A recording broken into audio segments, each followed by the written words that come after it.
Hello guys, welcome back to our channel. Episode ആരംഭിക്കുമ്പോൾ കാണിക്കുന്നത് ആനന്ദ നിലയമാണ്.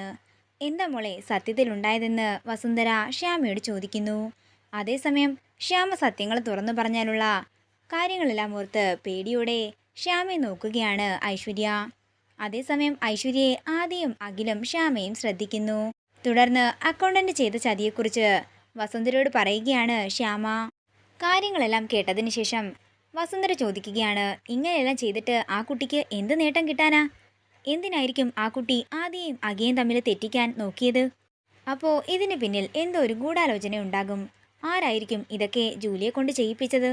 ഇത് കേൾക്കുന്ന അഖിലും ശ്യാമയും ആദിയും ഐശ്വര്യയെ നോക്കുകയാണ്. അതമ്മേ, ഞങ്ങൾ ജൂലിയെ താക്കീത് ചെയ്താ വിട്ടതെന്ന് അഖിൽ പറയുമ്പോൾ വസുന്ധര പറയുകയാണ്, അതൊന്നും പറ്റില്ല, എനിക്കിപ്പോൾ തന്നെ ജൂലിയെ കാണണം.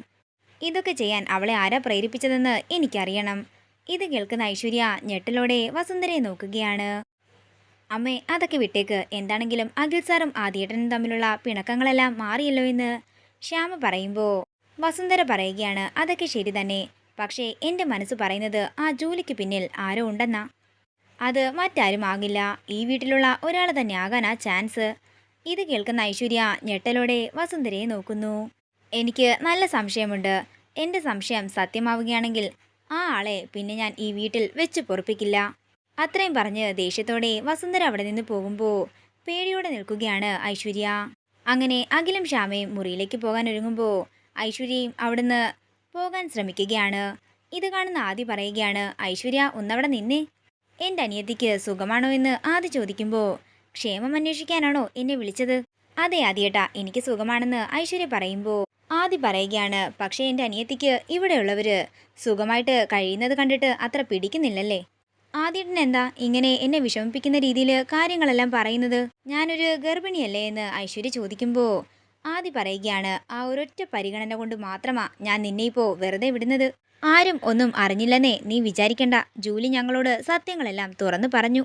ഇതിന്റെ പിന്നിൽ ആരാണെന്നും അവളെ കൊണ്ട് ഇതെല്ലാം ചെയ്യിപ്പിച്ചതാരാണെന്നും ഒക്കെ തന്നെ എനിക്കും അഖിലിനും ശ്യാമയ്ക്കും അറിയാം. എന്നിട്ട് അഖിയും ശ്യാമയും ഇതൊക്കെ ആരോടെങ്കിലും പറഞ്ഞോ? അറിഞ്ഞ ഭാവമെങ്കിലും വെച്ചോ? ഇതിനെയാണ് സംസ്കാരമെന്ന് പറയുന്നത്. ഞാൻ ഐശ്വര്യയോട് ശ്യാമയെ കണ്ടുപഠിക്കാൻ പറയില്ല. എന്തെന്നാലേ ഈ ജന്മം ഐശ്വര്യയെ കൊണ്ട് അത് സാധിക്കില്ല. വയറ്റിൽ അരുണിന്റെ കുഞ്ഞുള്ളത് കൊണ്ട് മാത്രമാ നിന്നെ ഇപ്പൊ ഞങ്ങള് വെറുതെ വിടുന്നത്. ഇനി ആ കുഞ്ഞിനെ കൂടി നീ കള്ളത്തരം പഠിപ്പിക്കാൻ നിൽക്കരുത്. ഇതൊക്കെ കേൾക്കുന്ന ഐശ്വര്യ പേടിയോടെ ആദിയെ നോക്കുകയാണ്. ആദിയേട്ടാ, എന്താ ഇതൊക്കെയെന്ന് അമൃത ചോദിക്കുമ്പോൾ ആദി പറയുകയാണ്, നിനക്കൊന്നും മനസ്സിലായില്ലേ? ഇത്രയും കാര്യങ്ങളെല്ലാം ചെയ്യിപ്പിച്ച് വെച്ചതേ ഈ ഐശ്വര്യയാണ്. അച്ഛനോ അമ്മയോ അരുണോ ഈ കാര്യം അറിഞ്ഞാലേ ഇവൾ ഈ വീടിന്റെ പടിക്ക് പുറത്തായിരിക്കും. അങ്ങനെ വരരുതേ എന്ന് ഈശ്വരനോട് പ്രാർത്ഥിച്ചോ എന്ന് പറഞ്ഞ് ദേഷ്യത്തോടെ ഐശ്വര്യയെ നോക്കിക്കൊണ്ട് ആദിയും അമൃതയും മുറിയിലേക്ക് പോകുന്നു. നേരം രാത്രിയാകുന്നു. പിന്നീട് കാണിക്കുന്നത് മുറിയിൽ വിഷമിച്ചിരിക്കുന്ന ആദിയെയാണ്. അതേസമയം അമൃത മുറിയിലേക്ക് വരുമ്പോൾ ആദി പറയുകയാണ്, നീ എന്നെ വഴക്ക് പറഞ്ഞോ? ഒരു ദിവസമെങ്കിലും ഞാൻ നിന്നെ പിരിഞ്ഞിരുന്നില്ലേ? ഞാൻ എന്തിനാ ആദിയേട്ടാ പരിഭവം പറയുന്നത്? ആദിയേട്ടൻ എപ്പോഴും എൻ്റെ മനസ്സിൽ തന്നെയല്ലേ ഉള്ളത്. എനിക്കറിയാം ഒരിക്കലും ആദിയേട്ടൻ എന്നെയും മക്കളെയും ഇട്ടിട്ട് പോകില്ലെന്ന്. പിന്നെ ആദിയേട്ടൻ അഖിയെയും ശ്യാമയും സംശയിച്ചില്ലേ? അതാണ് എനിക്ക് ഏറ്റവും കൂടുതൽ വേദനയും വിഷമവും ഉണ്ടാക്കിയത്. ഇന്നിപ്പോൾ കുറച്ചു നേരത്തേക്കെങ്കിലും ആദിയേട്ടൻ എന്നെയും അവിശ്വസിച്ചില്ലേ? ഇതൊന്നും എനിക്ക് സഹിക്കാനേ ആകുന്നില്ലെന്ന് പറഞ്ഞ് അമൃത കരയുകയാണ്. തുടർന്ന് അമൃതയെ സമാധാനിപ്പിക്കുകയാണ് ആദി. എൻ്റെ പെണ്ണിന് അതൊക്കെ മറക്കാൻ പറ്റുമെങ്കിൽ എന്നോട് ക്ഷമിക്കാൻ ആദി പറയുമ്പോൾ ആദിയെ നോക്കിക്കൊണ്ട് ആദിയെ കെട്ടിപ്പിടിക്കുകയാണ് അമൃത. തുടർന്ന് ആദിയും അമൃതയെ ചേർത്ത് പിടിച്ച് കരയുകയാണ്. എനിക്ക് നീയും നമ്മുടെ കുഞ്ഞുങ്ങളും മാത്രം മതി, വേറെ ഒന്നുമില്ലെങ്കിലും എനിക്ക് ഒരു കുഴപ്പവുമില്ലെന്ന് ആദി പറയുന്നു. നേരം പുലർച്ചെയാകുന്നു. പിന്നീട് കാണിക്കുന്നത് അശ്വതിയുടെ വീടാണ്. വനജയുടെ ഫോണിലേക്ക് ബാങ്ക് മാനേജർ വിളിക്കുകയാണ്. ഞങ്ങൾക്ക് കുറച്ചുകൂടി അവധി തരണമെന്ന് വനജ പറയുമ്പോൾ, ഇന്നോ നാളെയോ നിങ്ങൾ പണം കൊണ്ടടയ്ക്കണം, ഇല്ലെങ്കിൽ നാളെ വൈകുന്നേരം ഞങ്ങൾ വന്ന് വീട് ജപ്തി ചെയ്യുമെന്ന് പറഞ്ഞ് മാനേജർ കോള് കട്ട് ചെയ്യുന്നു. തുടർന്ന് എന്ത് ചെയ്യണമെന്നറിയാതെ ടെൻഷനോടെ നിൽക്കുകയാണ് വനജ.